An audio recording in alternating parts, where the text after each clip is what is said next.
तुमने कभी ट्राई नहीं किया तो तुम्हें कैसे पता कि स्मोकिंग इज नॉट गुड? शुरू में ना किया, बाद में हाँ थोड़ा बियर वगैरह पीने लग गए। एक लैंग्वेज है, चल सुट्टा फूक के आते हैं, चल। लोनलीनेस से कंफर्टेबल होना बहुत ज़रूरी है। आप सभी का बहुत बहुत स्वागत है हमारे इस नई आवाज़ यूथ अगेंस्ट ड्रग्स में, जहाँ पे माइंडफुल विद्या और नारकोटिक्स कंट्रोल ब्यूरो हरियाणा ने एक कोलैबोरेशन किया है और बहुत ही अच्छे ढंग से हम प्रेजेंट करने जा रहे हैं आपके पास बहुत सारा ऐसा अपॉर्चुनिटी जहाँ पे आपको एक मौका मिलता है अपने प्रॉब्लम्स को समझने का। इस पॉडकास्ट चैनल के थ्रू हम बहुत सारे ऐसे वीडियोस बनाने का कोशिश कर रहे हैं जहाँ पे हम एक्सपर्ट्स को बुलाते हैं और हम ट्राई करते हैं ऐसे इश्यूज़ को एड्रेस करने का जिससे हम कैसे एक एडिक्टिव व्यक्ति को बाहर लेके आएँ, कैसे हम एक नॉर्मल से व्यक्ति को, इनोसेंट व्यक्ति को इस चीज़ से प्रोटेक्ट कर पाएँ। सो हमें पूरा विश्वास है कि हमारे ये पॉडकास्ट आपको एक अच्छा मैसेज, एक अच्छा संदेश देगा। आज हमारे बीच में एक बहुत ही स्पेशल हमारे गेस्ट हैं जिनका नाम शिखा है और बहुत ही एक्सपर्टीज़ रखती हैं वो ह्यूमन राइट्स के विषय में, सेक्सुअल एजुकेशन के विषय में, जेंडर इक्वालिटीज़ के विषय में। उन्होंने कई अलग अलग पुलिस ऑर्गेनाइजेशंस के साथ उन्होंने बहुत सारे रिफॉर्म कोर्सेज़ बनाए हैं, बहुत सारे कोर्सेज़ किए हैं। वो पॉश के ऊपर बहुत कार्य कर चुकी हैं, पॉस्को को लेके बहुत सारे कार्य कर चुकी हैं, कैसे लोगों को अवेयर कर पाएँ ह्यूमन राइट्स के विषय में, इसके विषय में बहुत कार्य कर चुकी हैं। So will not waste any second now. So हम वेलकम करते हैं शिखा जी का अपने बीच में। और शिखा जी, आप अपने विषय में बताएं हमें थोड़ा सा कि कैसे आपका पूरा ओवरऑल जर्नी रहा है, अबाउट योर चाइल्डहुड डेज़, अपना एजुकेशन के विषय में बताइए, एंड देन योर जर्नी कि आप कैसे इस पर्टिकुलर इंडस्ट्री में आ गई जहाँ पे you are working so hard in making people aware of human rights, gender equalities and everything. नमस्ते। मेरा नाम शिखा चिब्बर है एंड मैं भोपाल मध्य प्रदेश की रहने वाली हूँ। मैंने वहीं से 2014 में LLM इन ह्यूमन राइट्स किया एंड उसके बाद मैं दिल्ली आई। दिल्ली में मैंने पहले 7 साल एक ह्यूमन राइट्स ऑर्गेनाइजेशन में काम किया। उसके बाद फिर मैं वापस भोपाल गई, 1.5 साल वहाँ पे मैंने एक दूसरी इंटरनेशनल ऑर्गेनाइजेशन के साथ वहाँ पे काम किया। उसके बाद पिछले 2 साल से मैं as a full time trainer मैं पुलिस एकेडमीज़ में ट्रेनिंग देती हूँ और I teach law and human rights in different courses. और अलग अलग स्टेट्स की police academy, central police academies के अलावा साथ ही साथ मैं कई गवर्नमेंट जो बाकी एडमिनिस्ट्रेटिव एकेडमीज़ हैं वहाँ पढ़ाती हूँ। हेल्थ डिपार्टमेंट के साथ ट्रेनिंग्स करती हूँ, अलग अलग गवर्नमेंट डिपार्टमेंट्स, आर्मी के साथ या अलग आर्म फोर्सेस को भी ट्रेनिंग्स देती हूँ। एंड अपार्ट फ्रॉम ट्रेनिंग, मेरा जो प्रीवियस जो एक्सपीरियंस है, जब मैं दिल्ली में कॉमनवेल्थ ह्यूमन राइट्स इनिशिएटिव में काम करती थी, तब मैंने काफ़ी ज़्यादा पुलिस स्टेशंस लेवल पे जाके रिसर्च किया है। फील्ड रिसर्च का मेरा काफ़ी अनुभव है। अलग अलग स्टेट्स में अलग अलग टॉपिक्स के ऊपर हमने रिसर्च किया है। तो उस रिसर्च के दौरान मुझे different aspects of policing, society, social relations, youth empowerment या क्या चैलेंजेस सोसाइटी में लॉज को इम्प्लीमेंट करने में, उन सब के बारे में काफ़ी गहराई से मुझे एक अंडरस्टैंडिंग डेवलप हुई। उन्हीं का मैं यूज़ करती हूँ अब प्रैक्टिकल ट्रेनिंग देने में, पुलिस एकेडमीज़ में या स्कूल्स में या कॉलेजेस में, depending on the demands of the time. So आपने बहुत ही अच्छा इंट्रोडक्शन दिया अपना, और आपके बारे में हमको जानने के लिए मिला that now you are into this training for last 10 years। आपने बहुत रिसर्च किया है इस विषय में, आप जैसा बता रहे हैं, और आपके इस रिसर्च के दौरान बहुत सारा चीज़ आपने सीखा होगा ऐसा, जैसे आपने देखा होगा that there is some science behind doing something wrong. और हम जब एडिक्शन का बात करते हैं, हम रिलेशनशिप इश्यूज़ का बात करते हैं, आज के डेट में ये सारा चीज़ बहुत कॉमन और नॉर्मल हो चुका है ये सब पे डिस्कशन करना। सो आपको क्या लगता है कहाँ पे एक पीयर प्रेशर का रोल आता है? बिकॉज आपके रिसर्च में कहीं ना कहीं ये इन्वॉल्व रहा होगा, जब कोई व्यक्ति गलत करता है तो कहीं ना कहीं एक पीयर प्रेशर होता है। उस पीयर प्रेशर में कई बार व्यक्ति को लगता है कि अगर मैं इस पर्टिकुलर सेक्ट से नहीं बिलोंग कर रहा हूँ ना, तो मैं आउटवर्ड हो गया हूँ, मैं इस पर्टिकुलर कम्युनिटी से बिलोंग नहीं करता हूँ। सो आपने अपने लाइफ का जो जर्नी स्टार्ट किया होगा, आपने अपने घर से स्टेप आउट किया होगा, बाहर निकले होंगे, एंड देन यू जस्ट, आपको एक बहुत एक्सपीरियंस मिला होगा दुनिया का। आपको कभी ऐसा चैलेंज मिला क्या कि आपको लगा हो कि I have to be very firm and strong when I have to say no towards addiction और अल्कोहल और सिगरेट, इन सब चीज़ से आपने एज ए स्टूडेंट कभी आपको ऐसा चैलेंज मिला कि आपको बोलना पड़ा नहीं, स्ट्रॉन्ग नो? सो आपका अपना पर्सनल लाइफ से क्या एक्सपीरियंस है इन सब चीज़ को लेके? जब मेरी जो पूरी कॉलेज की पढ़ाई है और स्कूल की पढ़ाई है वो भोपाल में ही हुई थी। मैं वहीं, मेरे पेरेंट्स रहते हैं, वहीं पे हुई थी। तो उस वक्त मैं कभी हॉस्टल में नहीं रही, घर में पढ़ी। तो घर में ऐसा होता है कि आप काफ़ी एक अच्छे प्रोटेक्टिव एनवायरनमेंट में रहते हो। सबसे पहली बार जब मैं बाहर आई लाइक फुल टाइम रहने के लिए, वो था जब मैं नौकरी करने आई 2014 में। जब मैं 7 साल बाहर रही तो I was already working in an international organization and मेरे कॉलीग्स, मेरे दोस्त बने, और भी जब यहाँ आई तो बहुत लोगों से, नए लोगों से मिली, मेरे काफ़ी नए दोस्त बने।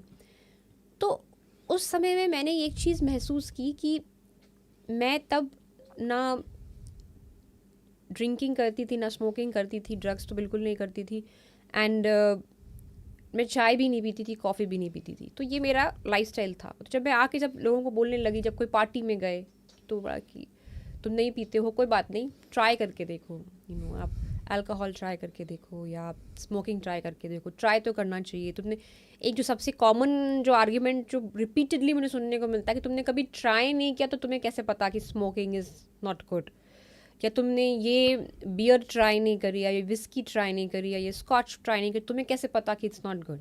तो ऐसे मुझे रिपीटेडली प्रेशराइज किया गया, इंसिस्ट किया गया, बट मुझे, I was very clear on my stand कि आई डोंट वॉन्ट टू, क्योंकि मेरा मन नहीं है, मुझे नहीं करना। तो व्हाट आई फाइंड इज, मेरे जैसे और भी लोग थे, मेरे और कोलीग्स थे और फ्रेंड्स थे जो अलग अलग छोटे शहरों से आए हैं। भोपाल फिर भी थोड़ा एक 2 टायर सिटी है, और छोटे छोटे बिल्कुल स्मॉल टाउन विलेजेस से भी लोग आए हुए थे।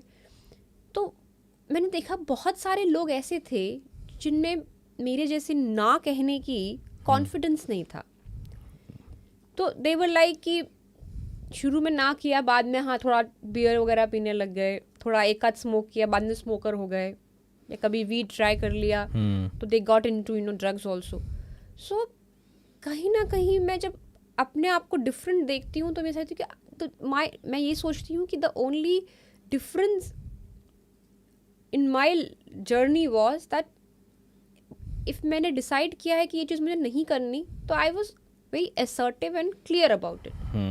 मैं इन्फ्लुएंस नहीं होती थी। Very good. बट जो अर्ली 20s या जो टीनेज की जो एज होती है, वहाँ इन्फ्लुएंस होना बहुत आसान हो जाता है। आपको 2-3 बार दोस्त इंसिस्ट करते हैं तो आप इन्फ्लुएंस हो जाते हो, क्योंकि बहुत सारे यंगस्टर्स को ये लगता है कि अगर हम जैसा सब कर रहे हैं हम नहीं करेंगे तो हम स्टैंड आउट हो जाएंगे, हमें लोग बोरिंग कहेंगे। मुझको भी लोग बोरिंग कहते थे कि तुम तो दारू वारू कुछ पीती नहीं हो, तो you are a boring person. या इवन कुछ प्रोफेशनल गैदरिंग्स में भी जाओ एंड आप वहाँ पे कॉन्फ्रेंसेस हैं या कुछ है, वहाँ पे ड्रिंक नहीं करो। सो कई बार एक पीयर प्रेशर रहता है, स्पेशली कॉर्पोरेट वर्ल्ड में भी ये रहता है कि if you are not drinking तो आप फिर सोशलाइज कैसे करोगे अपने बॉस से या किसी CEO से या किसी सुपीरियर से। तो वहाँ पे भी एक प्रेशर आ जाता है कि if you want to make more connections you have to drink. Survival, if you want to survive in this particular situation you have to, मतलब आपने बहुत एक अच्छा स्ट्रॉन्ग पॉइंट बोला दैट आपको बहुत स्ट्रांगली पता था नहीं का मतलब क्या होता है। सो एक फंडामेंटल डिस्कशन है, हम लोग बचपन से स्कूल्स में देखते हैं कि हम एटिकेट सिखाते हैं बच्चों को कि कैसे किसी को ग्रीट करना है, कैसे किसी को वेलकम करना है, कैसे किसी को ग्रेटिट्यूड एक्सप्रेस करना है। बट कहीं ना कहीं ये पार्ट मिसिंग है, art of saying no. We don't know how to say no. So what is the role of actually, आपको लगता है एजुकेशन को हमको कुछ ऐसा करना चाहिए, whether it is teachers, whether it is parents, जहाँ पे हमको बच्चों को ट्रेन करना चाहिए कि नहीं बोलना क्यों इम्पोर्टेंट है और किस चीज़ के लिए हमको ना बोलना है। For example I was reading NCF, national curriculum framework, तो उसमें एजुकेशन का जो मतलब मुझे समझ में आता है कि when they define education, the purpose of education is, it says that to empower a individual to discriminate between right and wrong. So ये पावर तो डिस्क्रिमिनेशन का आता है, बट वी सी कि ये सर मैच्योरिटी बहुत समय के साथ आता है। बट स्पेशली जब हम बात करते हैं एक बच्चा घर में बिल्कुल प्रोटेक्टेड एनवायरनमेंट में रहता है उसके पेरेंट्स उसको पूरा हमेशा ओवरराइड करके रखते हैं कि इसको ये कुछ गलत हैबिट में तो नहीं जा रहा, कुछ गलत तो नहीं कर रहा है। एक जर्नी स्टार्ट होता है, स्टेप आउट करता है, घर से निकलता है, और जैसे ही घर से निकलता है या तो कॉलेज जाता है या जॉब करने के लिए जाता है, उसको एक दुनिया मिलता है, एक बिल्कुल अलग दुनिया, जहाँ पे वो देखता है कि इतना सारा एक्सपोजर है। उसको पता ही नहीं था कि वीड क्या होता है, उसको पता ही नहीं था अल्कोहल क्या होता है, उसको पता ही नहीं था ड्रग्स क्या होता है।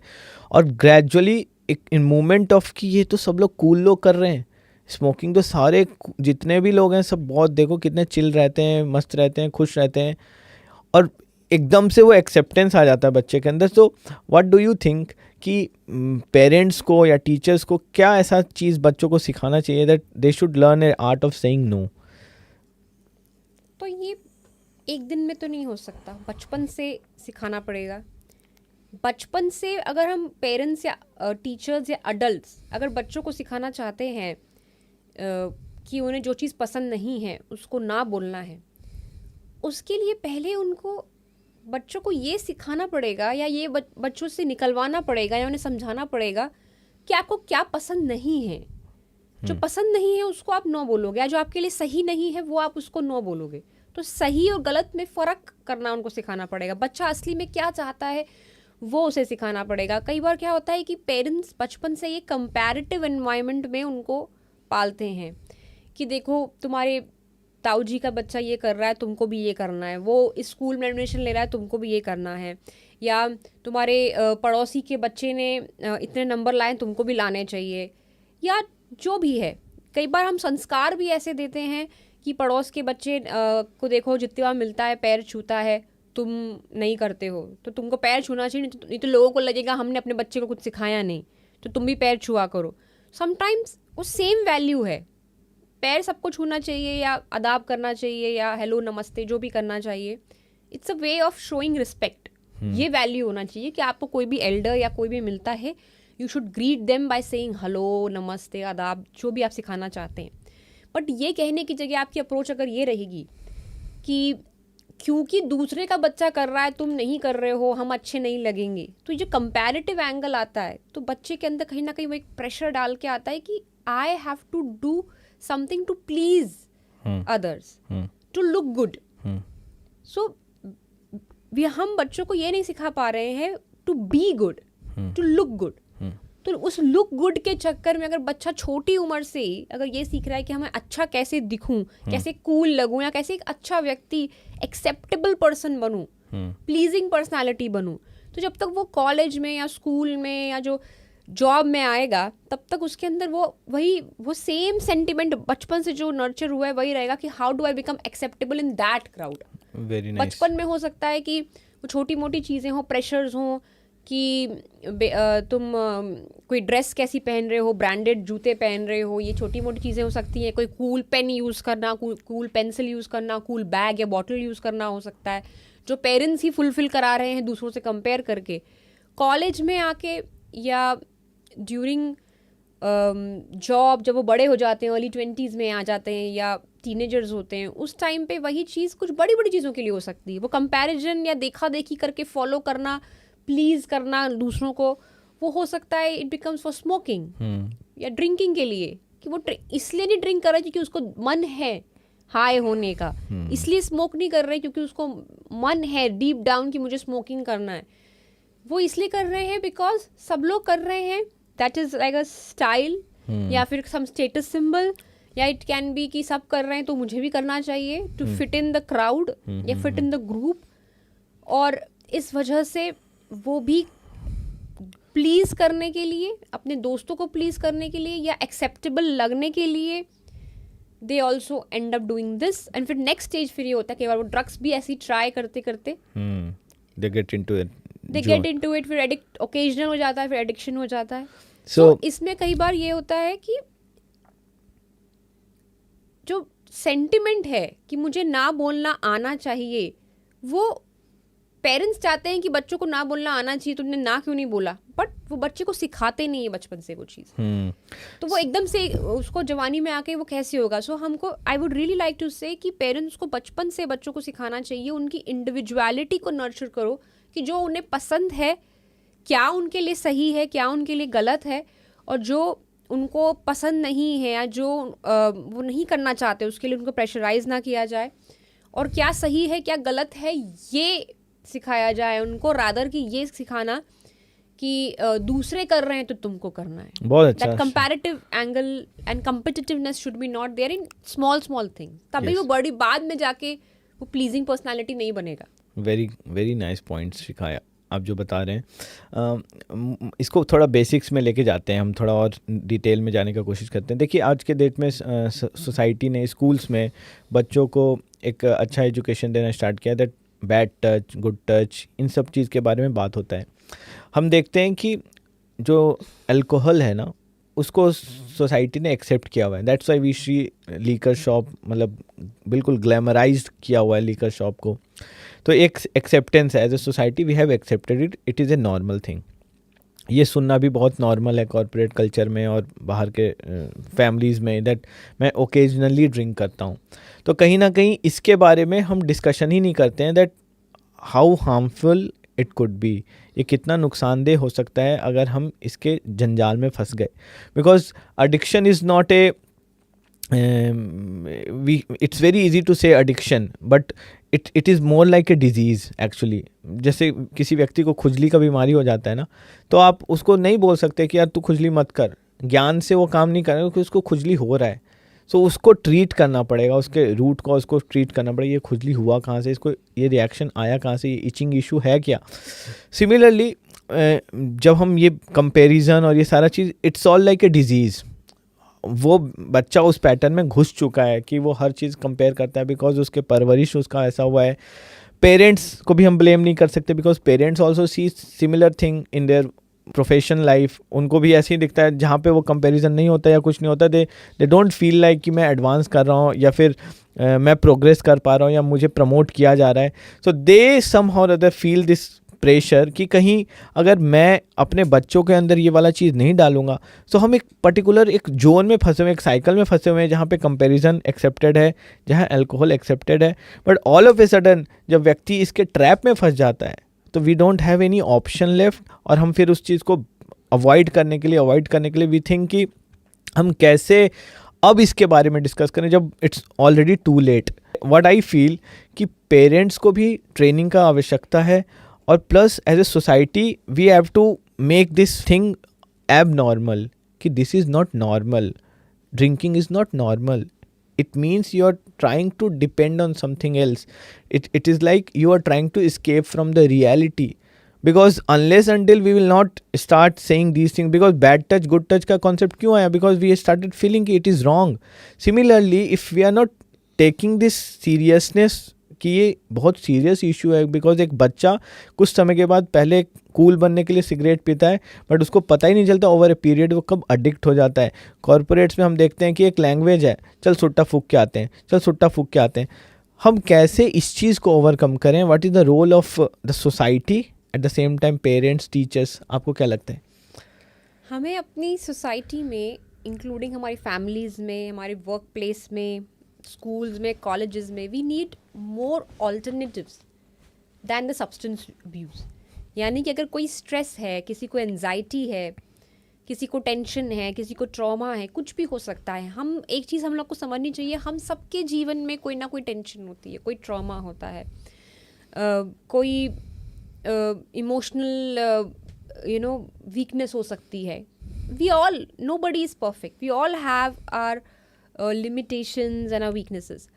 So उसको, लेकिन उसको दूर करने के लिए, उसको ओवरकम करने के लिए हमें सब्सटेंस अब्यूज़ करना है या फिर हम कोई हेल्दी ऑल्टरनेटिव्स यूज़ कर सकते हैं. इस चीज़ के लिए हमारे पास रोल मॉडल्स होने चाहिए. फॉर एग्जाम्पल कि अगर कोई बच्चा नया जब या कोई इंडिविजुअल जब नया रात तक पढ़ना शुरू करता है या कोई एग्ज़ाम आ रहे हैं, तब वो देखता है कि मैं 10th बोर्ड में कोई बहुत कड़ी पढ़ाई कर रहा हूँ या कोई कॉम्पिटिटिव एग्ज़ाम की तैयारी कर रहा हूँ, तब वो देखता है कि उस स्ट्रेस से कैसे डील करें. उसने देखा अपने बड़े भाई बहन को सिगरेट पीता था तो वो भी ट्राई करने लगता है, बिकॉज उसको कहाँ से वो आइडिया आ रहा है, बड़ों को देख के, इमिटेट करके.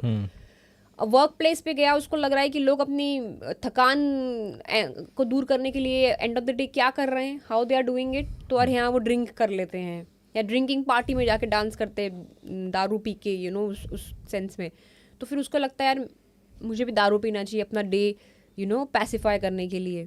कई बार है कि बॉस की डांट या वर्क स्ट्रेस को ऑफिस में कैसे डील करना है, तो देखा उसने उसका कॉलीग है जो सीनियर है वो एक सुट्टा पीता है, तो वो भी वही करने, मतलब उसको लगता है मुझे भी ये करना चाहिए। एक बार करेगा, 2 बार करेगा, उसको थोड़ा बेटर लगेगा, तो फिर इवेंचुअली वो उस पर एडिक्ट हो जाता है, वो डिपेंडेंट हो जाता है कि विदाउट सिगरेट उसको बेटर फील ही नहीं होता, या विदाउट दारू किसी को पिए किसी का डे जो है अनवाइंड ही नहीं हो पाता, वो, you know, he feel stressed.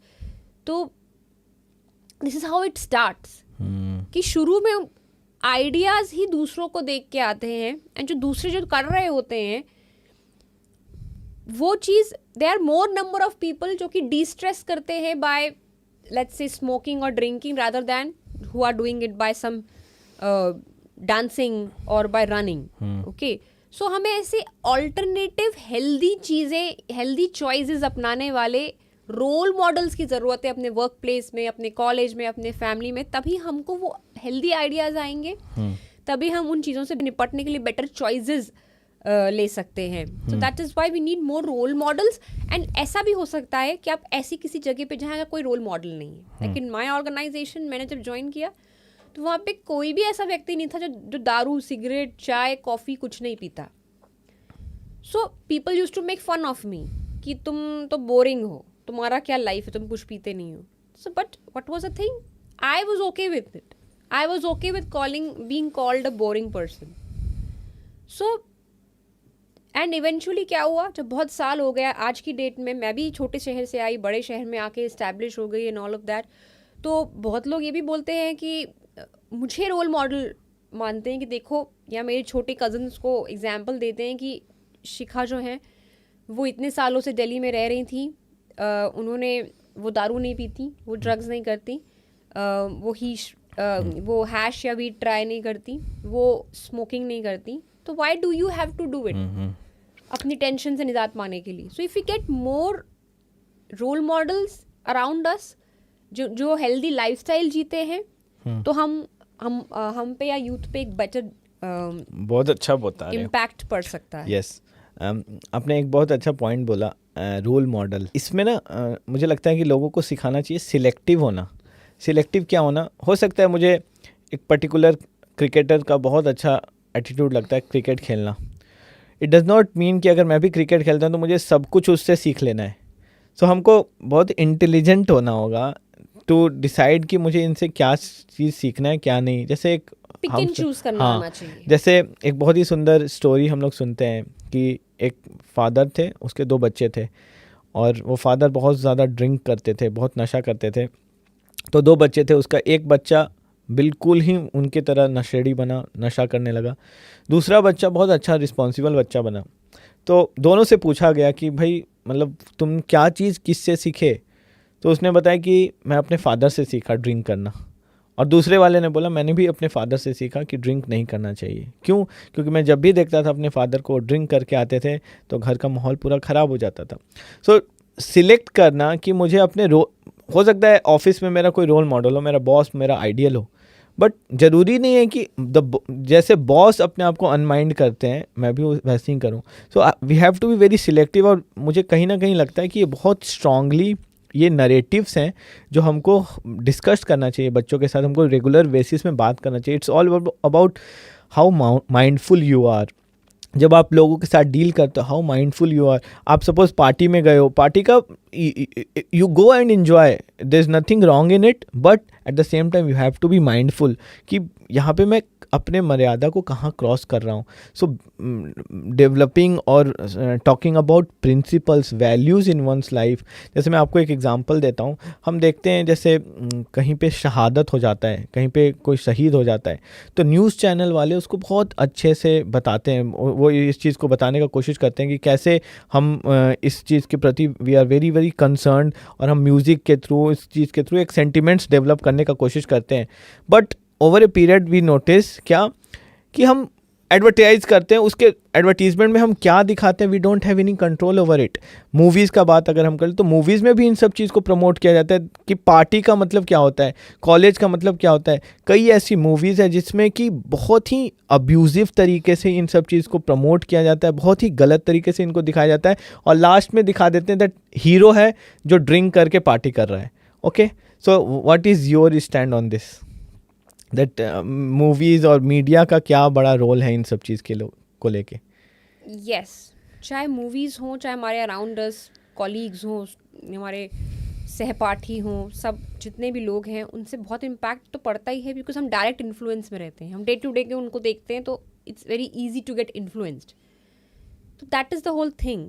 हमारी सेल्फ कॉन्फिडेंस इतना स्ट्रांग होना चाहिए कि किसी के कहने पर हम कुछ नहीं करें या कूल दिखने के लिए नहीं हम करें, हम तभी वो चीज़ करें जब हमको लगता है हमारे लिए वो फ़ायदेमंद होगी। तो वो डिसीजन मेकिंग हमें आना चाहिए। वो डिसीजन मेकिंग ऐसे ही नहीं आएगा, वो डिसीजन मेकिंग तब आएगा जब हम बचपन से हमको वो वैल्यूज़ दिए गए जहाँ पे हमारा स्ट्रॉन्ग सेंस ऑफ सेल्फ है, स्ट्रॉन्ग सेल्फ रिस्पेक्ट है, सेल्फ लव है, because we have to understand this is also connected to self love. अगर हम इतना ज़्यादा ड्रग अब्यूज़ कर रहे हैं, स्मोकिंग कर रहे हैं या ड्रिंकिंग कर रहे हैं ज़रूरत से ज़्यादा, और हम ज़्यादा से भी ड्रग्स ट्राई कर रहे हैं, इट क्लियरली इंडिकेट्स कि हमारे हेल्थ के लिए तो अच्छा नहीं है। अगर हम अपने आप से प्यार करते होते, अपनी हेल्थ से भी प्यार करते होते, हेल्थ से प्यार करते होते, तो हम ये सब ट्राई जो चीज़ें हमारे लिए हार्मफुल हैं वो क्यों ही लेंगे। सिगरेट के पैकेट में लिखा होता है स्मोकिंग किल्स, तब भी हम स्मोकिंग ले रहे हैं, स्मोकिंग कर रहे हैं बेसिकली। मतलब we don't love our self, we are ready to kill our self, या स्लो सुसाइड में जाने की हम कोशिश कर ही नहीं। So what does it indicate कि अल्टीमेटली सबको पता है कि ये गलत, तब भी वो कर रहे हैं। मतलब आप अपने आप से प्यार ही नहीं करते, आप वो एक हेल्दी लाइफस्टाइल और वेलबींग को अपनाना ही नहीं चाहते।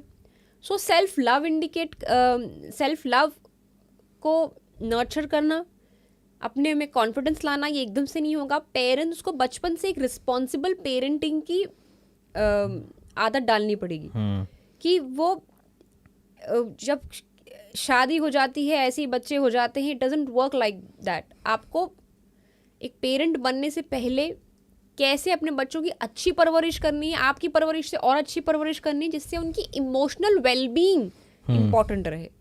इमोशनल वेलबींग अच्छी रहेगी तो वो गुड एंड बैड की डिसीजंस लेने में सक्षम होंगे कि हमें क्या करना चाहिए, कब करना चाहिए, क्या चीज़ नहीं खानी चाहिए, नहीं खानी चाहिए। वो एक स्ट्रांगली उस चीज़ को निभा पाएंगे अपनी लाइफ में। अदरवाइज वो इजीली अपने दोस्तों से या कॉलीग से, आसपास के लोगों से इन्फ्लुएंस हो जाएंगे और गलत चीज़ें ट्राई करने लग जाएंगे। पहली बात तो ये है। दूसरी बात मैं ये कहना चाहूँगी कि अपनी लोनलीनेस से कंफर्टेबल होना बहुत ज़रूरी है। ये चीज़ तभी सिखाई जा सकती है बाय पेरेंट्स या टीचर्स बच्चों को, अगर वो खुद पेरेंट्स, टीचर्स, हम सब एज ए सोसाइटी लोनलीनेस को या अकेलेपन को एक नेगेटिव वर्ड ना माने। Loneliness is blissful. आप पीसफुल होते हो, आप अपने हिसाब से जो करना चाहते हैं वो कर सकते हैं, जो पढ़ना चाहते हैं वो पढ़ सकते हैं। सो जब तक आपके पास अच्छे दोस्त नहीं बने तब तक आप किसी दोस्ती मत करिए, भले आपको अकेले रहना पड़े। जब तक आपको कोई अच्छा पार्टनर नहीं मिला, आप सिंगल रहिए। ये नहीं कि आप गलत पार्टनर के साथ, वायलेंट पार्टनर के साथ रह रहे हैं जस्ट बिकॉज आपके पास कोई है नहीं, या आपको जब तक कोई ढंग का लड़का नहीं मिल रहा है, लड़की नहीं मिल रही, आप शादी मत कीजिए। इसलिए शादी मत करिए कि आपको लग रहा है कि नहीं मेरी 30 साल की उम्र हो गई, सब कह रहे हैं शादी करें तो कर लेना चाहिए।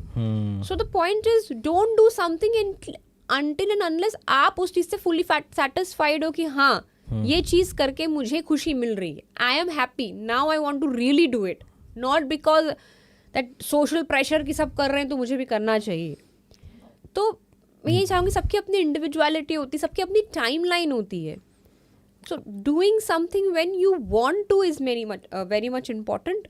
और अपनी लोनलीनेस से कंफर्टेबल होना चाहिए। अगर आप अपनी लोनलीनेस से कंफर्टेबल नहीं रहेंगे तो हमेशा आप किसी ना किसी को सीख करते रहेंगे, और सीख करते रहेंगे, आप कनेक्शन सीख करते रहेंगे, मेरे दोस्त हो जाएं, मेरे दोस्त पार्टी करने जाएं, ये करें वो करें, तो हो सकता है दोस्त आपको अच्छे नहीं मिलेंगे, गलत दोस्त मिलेंगे, आप उनके साथ कर लेंगे। तो एक्सेप्टेबिलिटी के लिए आप दारू पियेंगे, सिगरेट पियेंगे, बाद में ड्रग्स पी लेंगे, बाद में उसके एडिक्ट हो जाएंगे। सो बेसिकली अलग अलग इंडिविजुअल्स अलग अलग चीज़ें सिलेक्ट करते हैं। हम स्पेसिफिकली इस वीडियो के माध्यम से ये डिस्कस करना चाह रहे हैं कि कैसे लोग लोनलीनेस की वजह से एडिक्शन और इन सब चीज़ के शिकार बनते हैं। सो आपने बहुत अच्छा एक पॉइंट रेज किया, लोनलीनेस, एंड आपने एक बहुत स्ट्रॉन्ग स्टेटमेंट भी बोला that we should learn to become comfortable with loneliness. और लोनलीनेस को एक बीमारी की तरह देखा जाता है। बेसिकली लोनलीनेस को बीमारी की तरह इसलिए देखा जाता है क्योंकि उसके पास कुछ है नहीं करने के लिए।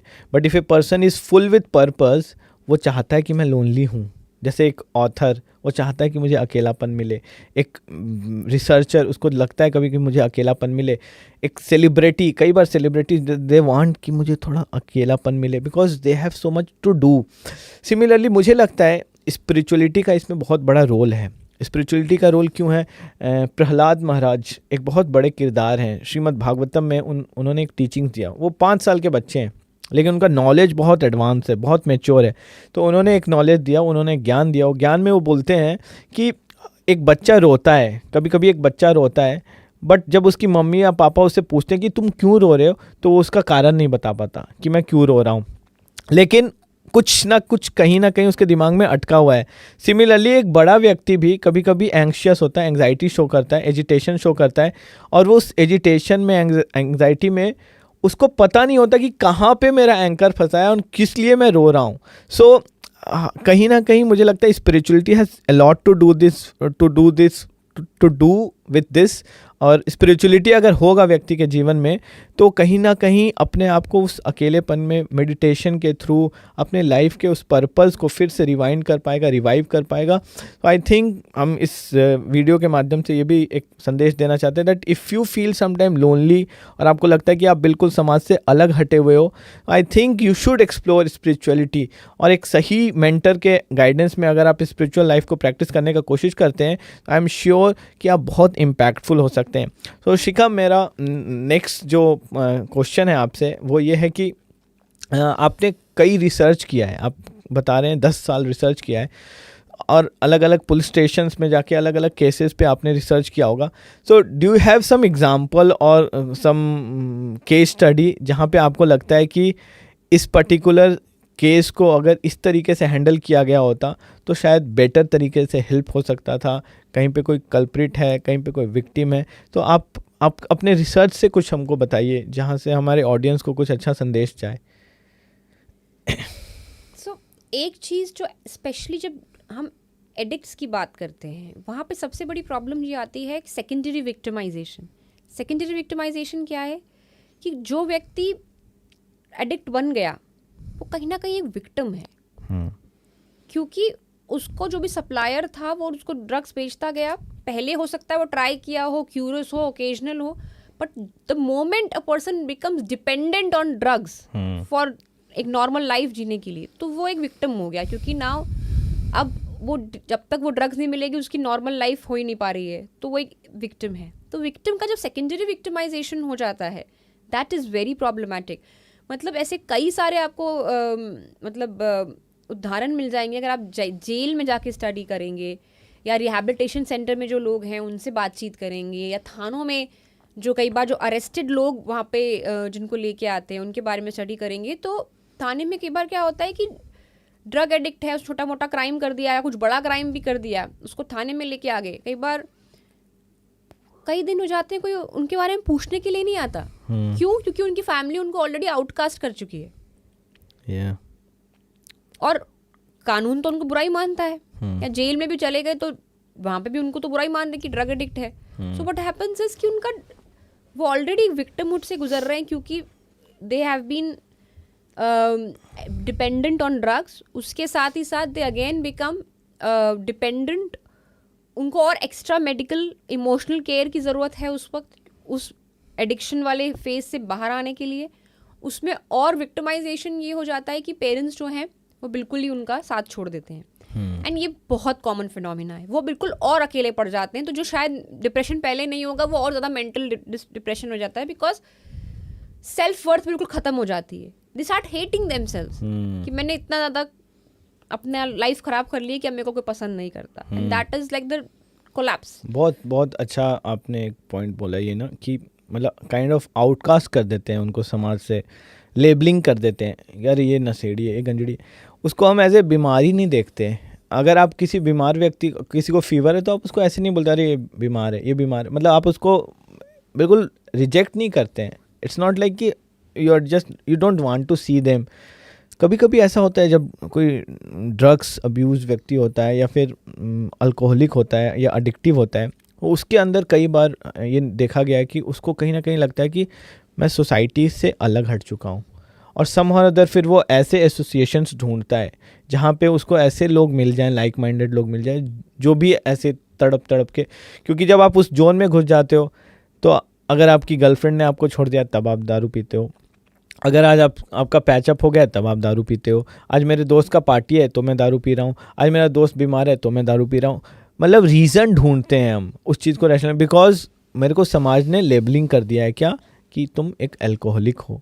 सो what do you think that मैं या कोई इंडिविजुअल जब इसको बात करता है, सो कैसे हम एज ए समाज इस चीज़ को एबनॉर्मली, मतलब जो लोगों ने देखा है इनको ये कि एबनॉर्मल, ये लोग सही नहीं है, हम कैसे माफ़ करना सीखें कि जो नशा है, जैसे बोलते हैं ना कि don't hate sinner, hate the sin. जो पाप से आप घृणा कर सकते हो, पापी व्यक्ति से मत करो, क्योंकि वो तो बेचारा फंसा हुआ है उसमें, वो तो बीमार है।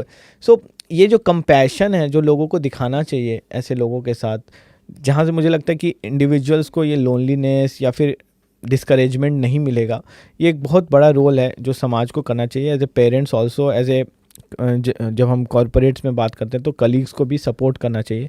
शिखर, मेरा आपसे एक बहुत इम्पॉर्टेंट क्वेश्चन है दैट हम प्रेशर का बात कर रहे हैं बार बार, प्रेशर।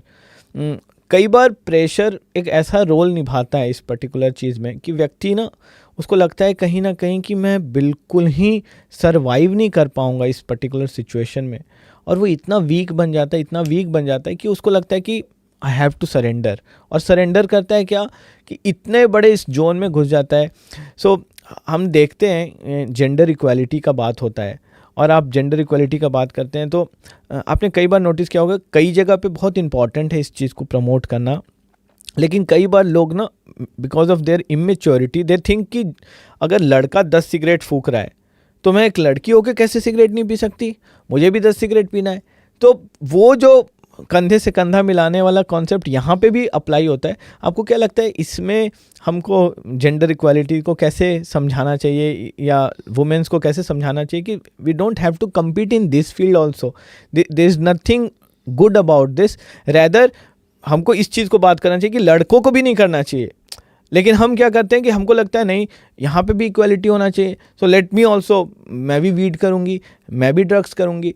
सो आपको क्या लगता है, आपका लड़कियों को लेके इस पे क्या मैसेज है?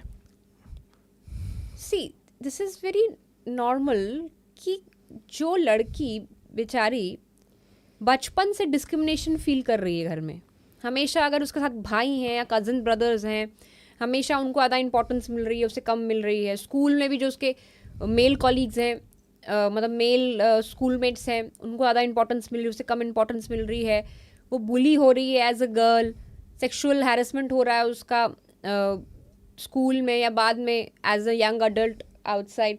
तो ऐसे में there is a higher chance कि वो उसने हमेशा डिस्क्रिमिनेशन देखा है, जो हमेशा देखा है कि भेदभाव हो रहा है, तो she always wants to become like men. हम लड़कियों को बचपन से सिखाते हैं कि लड़कों जैसा काम करा इसने। या मैं अपने, ये बहुत पर्सनल है, मेरे फादर बीमार हुए कोविड के वक्त में, तो मैंने एज एनी चाइल्ड मैंने उनकी काफ़ी सेवा करी ऑब्वियसली। फिर वो ठीक हो गए। जब वो ठीक हुए, मुझे आई डोंट नो काउंटलेस लोगों ने बोला है कि इसने लड़की होके लड़के जैसा काम किया। ये लोग मुझे अप्रिशिएट करने के लिए बोल रहे हैं, but this is a very shameful statement.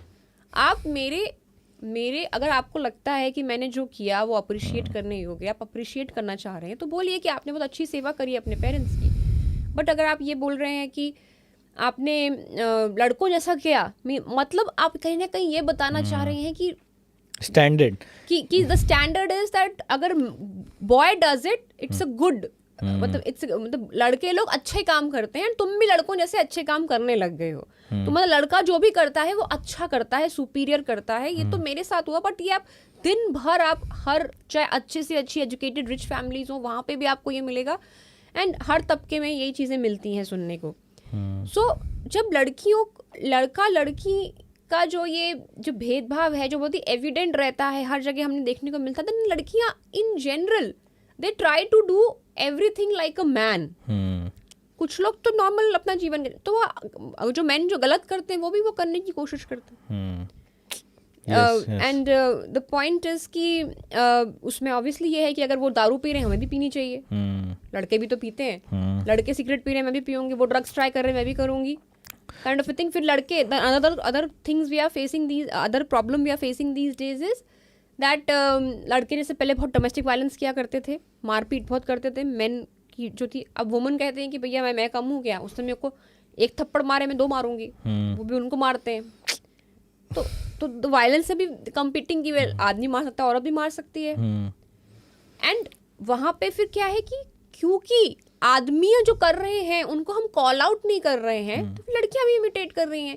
मैंने काउंटलेस घर मैंने देखे, आपने भी देखे होंगे, जहाँ पे जब लड़के उनकी ड्रिंकिंग करते हैं, स्मोकिंग करते हैं, उनके बारे में कोई कुछ नहीं बोलता, उन्हें सिखाता भी नहीं बेटा वंस इन अ वाइल कभी स्मोक कर लिया करो, ड्रिंक कर लिया करो. इट्स लाइक लड़का है ड्रिंक करेगा इट्स ओके, स्मोकिंग कर रहा है इट्स ओके. तो जब लड़कों के जो कर रहे काम उनको आप अप्रिशिएट करोगे, आपको कोई प्रॉब्लम ही नहीं रहेगी. फिर आपकी लड़की वो चीज़ करेगी तो आप कैसे ऑब्जेक्ट कर सकते हो? नहीं कर सकते. सो आपको अगर रॉन्ग को रॉन्ग कहना है तो फिर सबके लिए, अपने बेटों के लिए भी कहिए. अकाउंटेबिलिटी की बात है ये. क्योंकि अगर लड़कियां अगर 7 बजे के बाद घर आती हैं तो उनसे पूछते तुम कहाँ थे. लड़के 12 बजे के बाद भी आते हैं तो आमतौर पे यूजुअली लोग नहीं पूछते. कुछ घर हैं जो पूछते हैं, अदरवाइज दे डोंट केयर. लड़का है गया ही गया, इट्स ओके. सो जब लड़कों से हम अकाउंटेबिलिटी मांगते हैं, जो लड़कियों से अकाउंटेबिलिटी मांगते हैं, लड़कों से नहीं मांगते हैं, तो फिर दैट क्रिएट्स अ सिचुएशन जहाँ लड़कियां हमेशा इमिटेट करती रहती हैं, चाहे वो गलत चीज़ हो चाहे सही चीज़ हो. तो उसमें लड़कियों का दोष नहीं है, हमारे समाज का दोष है जो परवरिश इतनी ज़्यादा डिस्क्रिमिनेटरी करता है.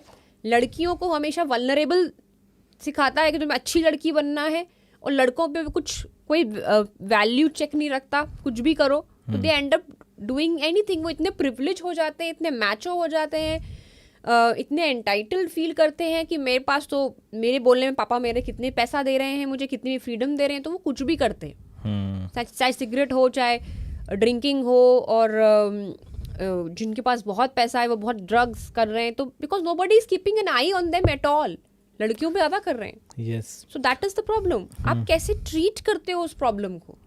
Very आप इस प्रॉब्लम में भी जेंडर लेंस लेके आओगे तो फिर लड़कियां भी, फिर वो जो ऑलरेडी वीक हैं, जो हमेशा बनना चाहती हैं लड़कों जैसा, तो वो वैसे ही करना चाहती हैं. सो इसलिए मैं यही कहना चाहूँगी कि गलत लड़के जो भी गलत कर रहे हैं उनको कॉल आउट करना बचपन से बहुत ज़रूरी है. तभी आप लड़कियों को ये मैसेज दे पाओगे, या जो यंग बच्चियां हैं जो 3-4 साल की, तो बचपन से आप ये मैसेज दे पाओगे कि हाँ स्मोकिंग करना गलत है, ये चीज़ गलत है. जस्ट बिकॉज ये भाई कर रहा है तो कर सकता है, मैं नहीं कर सकती, ये एलिमेंट ही नहीं देना है. Very nice point. हम लोग ना माइंडफुल विद्या ऑर्गेनाइजेशन रन करते हैं, और हम लोग उसमें इंडिविजुअल्स को कैसे हम बेटर वर्जन उनका निकाल के लेके आएँ, हम ऐसा कार्य करने का कोशिश करते हैं. And the reason behind we started this was कि हम लोगों को ऐसा फील होता है that there is no supplement. इस समाज में ऐसा कोई सप्लीमेंट नहीं है जहाँ पे हमको ये सिखाया जाता है, एजुकेशन नहीं है जहाँ पे आपको सिखाया जाता है how to be a good individual, how to be a good colleague, how to be a good father, a good mother to a child, how to be a good spouse. So जैसे ही हम इन सब चीज़ के ज्ञान के बिना इसमें step out करते हैं तो कहीं ना कहीं ये बहुत एक्सीडेंटल है सब कुछ, that we really don't know how to deal in different situation. हम अपने परसेप्शंस के साथ हम दूसरों को देखने का कोशिश करते हैं, and we dwell into that perception, और हम एक स्टेप के बाद एक नया परसेप्शन बनता है, और हम वो सब एक्सपेरिमेंट अपने बच्चों के साथ करते जाते हैं. तो मुझे लगता है कहीं ना कहीं बहुत बड़ा रोल है पेरेंट्स का. जब हम नशे का बात करते हैं, या फिर हम लोनलीनेस का बात करते हैं, या हम डिप्रेशन का बात करते हैं, तो हमारे पेरेंटिंग साइकिल में जो मिस्टेक्स हो रहे हैं हमको उससे ओवरकम करना चाहिए. एंड आपने शिखा बहुत अच्छा बात बताया कि अगर आप हर चीज़ में लड़कियों को कंपेयर किए हो तो नेचुरली उसके अंदर एक सटल सेंस बन चुका है दैट कि इस पर्टिकुलर चीज़ में भी because they are feeling themself very cool, तो हम भी ऐसे ही करेंगे. इसी तरीके से होता है. देखो, जब कोई बच्चा गांव में होता है और गांव से बाहर आता है और वो शहर के लड़कों को देखता है, उनको लगता है शहर के लड़के बहुत कूल हैं, शहर के बच्चे बहुत कूल हैं, ये लोग पार्टी करते हैं, ये तो नाइट आउट करते हैं. तो हमारे पास एक कल्चर नहीं है how to say no. And it is very important to actually educate our kids. उनको हम ये बताएं आपको क्या क्या नहीं करना है. हाँ, और ये डिस्कशन बिल्कुल नहीं होता है. हाँ, ऑब्वियसली मदर बच्चे को, जब बच्चा घर से बाहर निकलता है तो बोलते हैं बाइक तेज़ नहीं चलाना है, ये तेज़ नहीं करना है, ये कुछ नहीं करना. बट इस पर्टिकुलर इशू पे ना, ड्रग्स को लेके, नशे को लेके हम कुछ डिस्कस नहीं करते हैं. और ये अपने आप में इतना एडवेंचरस होता है ना. जब बच्चे को स्मोक करना है, छुप के करना है, उसको मज़ा आता है छुप के करने में. नेचुरली एक साइकोलॉजिकल आपका डोपामाइन हाइक जाता है. सिमिलरली जैसे फ़ोन, आप देखो phone is also very addictive. Phone is very addictive. लोगों का फोकस स्पैन ख़त्म होता जा रहा है, because once you get into that Instagram zone ना, आपको कंट्रोल नहीं होता. एक बार मैं ट्रैवल कर रहा था फ्लाइट में, मेरे बगल में एक व्यक्ति ट्रैवल कर रहा था साथ में. वो रील्स देख रहा था और उसका नींद आ गया उसको, एंड वो नींद आने के बाद उसका फिंगर ऐसे ही चल रहा था. It shows that it is very very addictive. And हम इन सब चीज़ों के लिए 18 साल का एक मापदंड लगाए हुए हैं कि 18 साल के बाद आप डिसाइड कर सकते हो. बट मैच्योरिटी तो आपको सिखाने से आता है. आप ऐसे नहीं होता कि 18 साल के बाद आप नेचुरली मैच्योर हो जाओगे. जैसे मैं एक एग्जांपल देता हूँ. 17 साल 364 दिन 23 घंटा 59 मिनट 59 सेकेंड तक वो बच्चा इमेच्योर है. And all of a sudden एक सेकेंड में एक ऐसा जादू होता है कि वो बच्चा अडल्ट हो जाता है. 18 साल में अडल्ट होता है. No, adulthood is also a journey.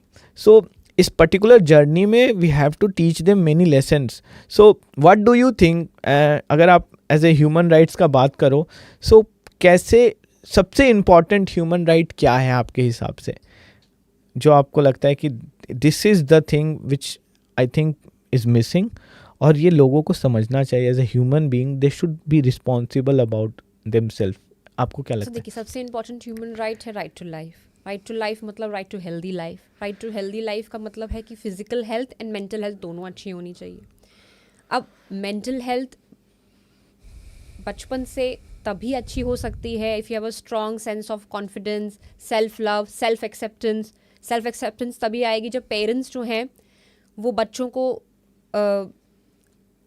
जो वो चाहते हैं वो करने देंगे, प्रेशराइज नहीं करेंगे. आपने ये अक्सर देखा होगा कि बहुत सारी फैमिलीज़ में पेरेंट्स जो होते हैं बहुत स्ट्रिक्ट होते हैं. इतने स्ट्रिक्ट होते हैं कि बच्चे उन सब कुछ छुपाते हैं. वो छुपाते हैं इसलिए क्योंकि उन्हें मालूम है this a sense of fear. उनको पता है मैं सब कुछ बताऊंगा तो मेरे पेरेंट्स जो हैं वो मुझे पनिश करेंगे. तो उस पनिशमेंट के डर से वो सब कुछ रियल सेल्फ उनका कभी बाहर आता ही नहीं है. तो ऐसे आपको मेरे एक्सपीरियंस में ऐसे बहुत लोग मिल जाएंगे.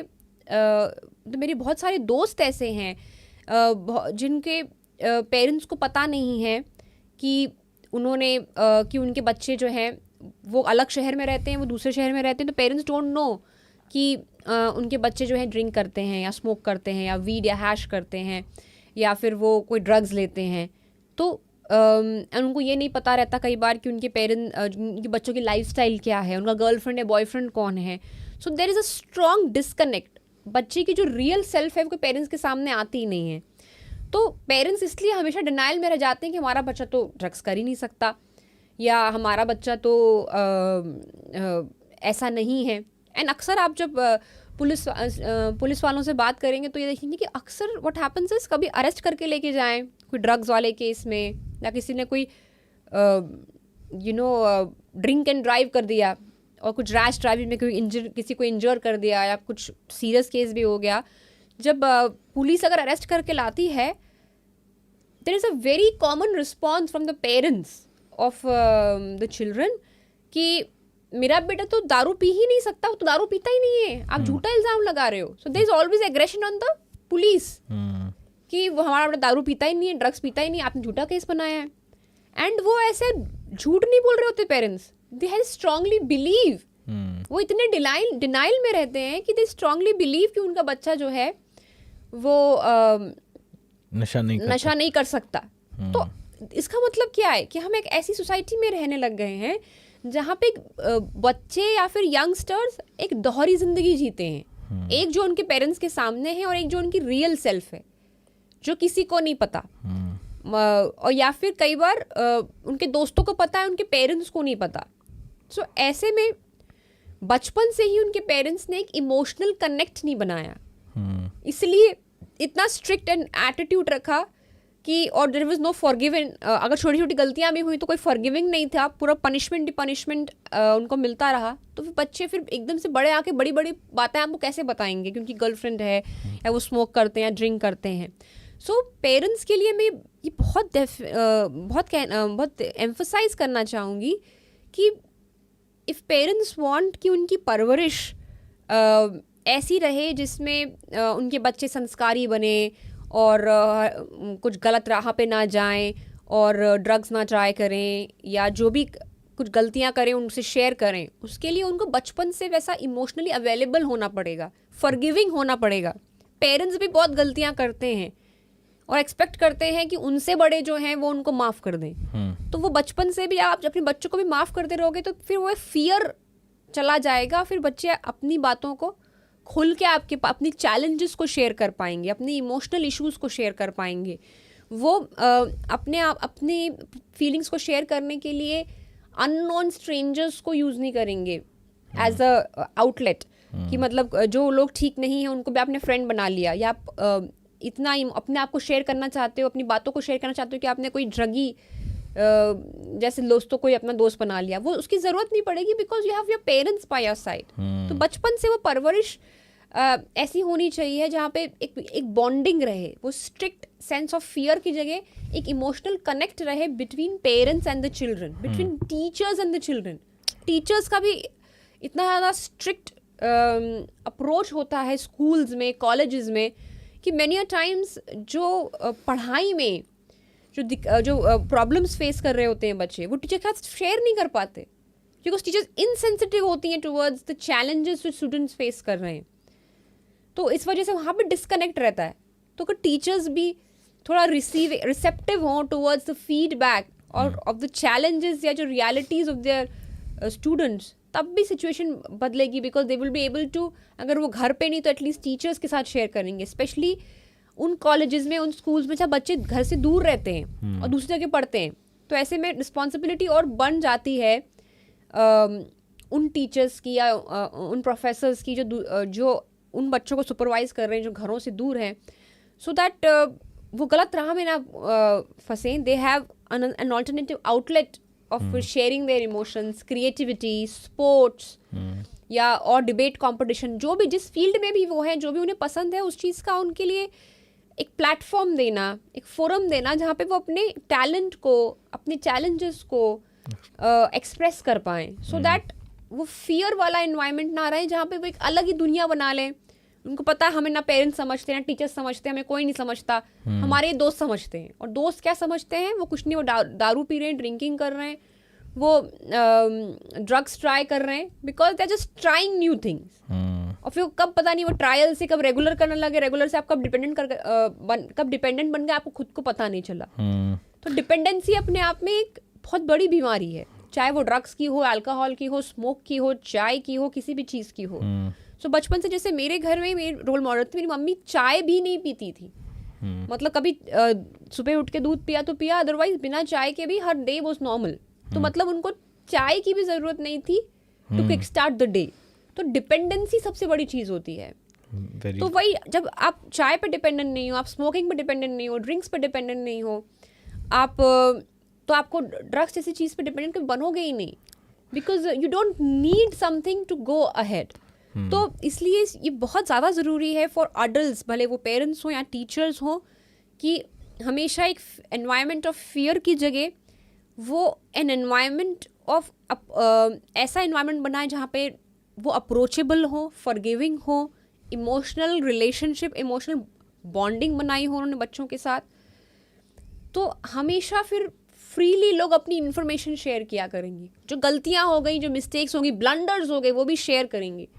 सो दैट ऐसा नहीं होगा कि जब तक कुछ एक्सट्रीम हो गया, पुलिस के थ्रू उनके मालूम पड़ रहा है कि उनको बच्चा ड्रग्स करता है या कुछ क्राइम करके आ गया या कुछ वायलेंस है, तो वो डिनाइल में रहना, अदरवाइज वो हमेशा डिनाइल में रहेंगे, अदरवाइज जब तक वो रियल बच्चे अपने रियल बच्चों की इंडिविजुअलिटी को एक्सेप्ट नहीं करेंगे। तो बहुत अच्छा बता रहे हैं आप। पेरेंट्स के लिए बहुत स्ट्रॉन्ग मैसेज है। कहीं ना कहीं बिलीफ सिस्टम से भी ये रिलेट करता है। जैसे मैं सोच पा रहा हूँ जो आप बता रहे हैं ना, कि एक बिलीफ सिस्टम में फंसे पड़े पेरेंट्स भी, बच्चे भी, कि दुनिया तो ऐसे ही चलता है, पेरेंट्स का उनको पता है कि किसी ने इस चीज़ पे डिस्कस नहीं किया है कि सपोज़ अगर मेरा बच्चा ड्रिंक करता है तो मैं कोशिश करता हूँ किसी को पता ना चले, कोई जाने ना इस बारे में, चुप के रहे। सो ये एक सिस्टम बना हुआ है, बिलीफ सिस्टम। जैसे आप इसी एक एग्जांपल से देखते हैं, थोड़ा सा इररिलेवेंट एग्जांपल है बट कनेक्ट करने के लिए बहुत इंपॉर्टेंट है। ओडीआई मैचेस में डबल सेंचुरी सचिन तेंदुलकर ने 2009 में मारा। उससे पहले I don't remember the exact date but South Africa के अगेंस्ट उन्होंने 200 रन मारा।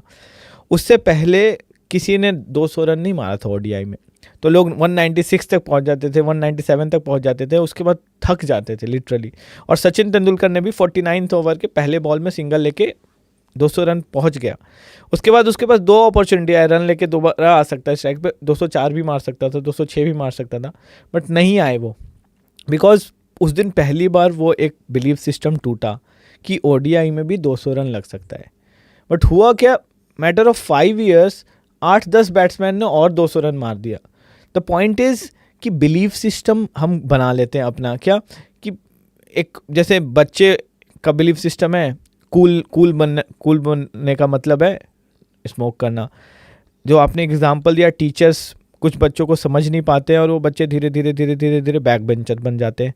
तो बैक बेंचर्स के अंदर ये ज़्यादा टेंडेंसी होता है कि हम तो भाई क्लास के अलग ही रोल मॉडल हैं, हमें तो और सारे गलत चीज़ें हमको करनी है, बिकॉज हमको पढ़ाई समझ में नहीं आ रहा तो हमको बाकी सारी चीज़ भी एक्सेप्ट करते जाना है। तो ये बिलीफ सिस्टम कहीं ना कहीं बहुत ज़्यादा ड्राइव करता है लोगों को, जिसको कि तोड़ने का आवश्यकता है। और वो तोड़ तभी सकते हैं, लोग बोलते हैं ना think out of the box, I say think without box. आप अपने आप को क्यों किसी भी तरीके से लिमिट करते हो? Because of the examples you have seen. बहुत सारा अच्छा एग्जाम्पल भी है समाज में, बहुत सारा गलत एग्जाम्पल भी है, बट अगर आप इंटेलिजेंट हो you can very easily discriminate कि मेरे को इस अच्छे व्यक्ति से ये चीज़ निकालना है, बुरे व्यक्ति का ये चीज़ नहीं लेना है। तो नेचुरली इंडिविजुअल्स के ऊपर काम करने का आवश्यकता है, and that is why this education system has to be very very conscious. अभी जिस तरह से हम पढ़ते हैं मैथ्स, फिजिक्स, केमिस्ट्री एक पैटर्न में पढ़ते हैं, बट लाइफ के बारे में हम पढ़ाई नहीं कर रहे हैं। तो शिखा, आपने बहुत अच्छे अच्छे पॉइंट्स बताए। At last I would request you कि आप हमारे यंग जो पेरेंट्स बनने वाले हैं, जिनके कि 10 साल 15 साल बाद बच्चे 10 साल 12 साल के होंगे, उनके लिए कुछ मैसेज, और ऑलरेडी जो बच्चे स्ट्रगल कर रहे हैं इस पर्टिकुलर स्टिग्मा में कि on the name of coolness I am about to step into this zone of getting alcoholic addiction होना, तो आप 2 मैसेज दीजिए। एक तो ऐसे यंगस्टर्स को जो खुद स्ट्रगल कर रहे हैं, दूसरे ऐसे यंग पेरेंट्स को जो 10-15 साल के बाद उनके बच्चे बड़े होंगे, so what they should follow. Youngsters के लिए मैं कहना चाहूँगी कि कहीं फिट इन होने की ज़रूरत नहीं है, बी योरसेल्फ। क्योंकि अगर आप लेबल्स के ट्रैप में बहुत इजीली फंस सकते हैं। अगर आप थोड़ी सी भी एक दारू पियेंगे, बहुत दारू पियेंगे, आपको बोलेंगे आप नशेड़ी हैं। अगर आप दारू नहीं पियेंगे, आपको बोलेंगे आप बहनजी हैं, बोरिंग हैं। सो वो एक गाना भी है, कुछ तो लोग कहेंगे, लोगों का काम है कहना। लोग कुछ ना कुछ कहेंगे ही, ईदर वे, आप चाहे अच्छा करो या बुरा करो, आप अपना देखो। अगर आपको लगता है कि आपके हेल्थ के लिए ड्रिंकिंग सही नहीं है, स्मोकिंग सही नहीं है या ड्रग्स सही नहीं है, तो don't drink it because you don't want to drink it. किसी को प्लीज़ करने के लिए नहीं, अपनी वेलबींग और अपने फ्यूचर को, अपनी फ्यूचर की हेल्थ को देखते हुए अपने लिए डिसीजंस लीजिए। Just be yourself, don't try to fit in to any box और एनी लेबल। एंड बहुत से लोग लेबलिंग कर देते हैं, बहनजी बोल देंगे या नशेड़ी बोल देंगे और उसको लेके फिर बुली करने लगते हैं। तो बुलिंग के खिलाफ आवाज़ उठाइए, you know, have that strength कि आप जो बुली करने वाले को आप कॉल आउट कर सको कि आप देखिए बुली कर रहे हैं, आप डिसरिस्पेक्टफुल हो रहे हैं। तो वो बोलना भी, कॉल आउट करना भी आना चाहिए, वो वॉइस करना भी आना चाहिए, instead of getting into the trap कि वो हमको ना दारू पीने के लिए या ड्रग्स नहीं करने के लिए हमें बुली कर रहा है तो हम ड्रग्स करने लग गए।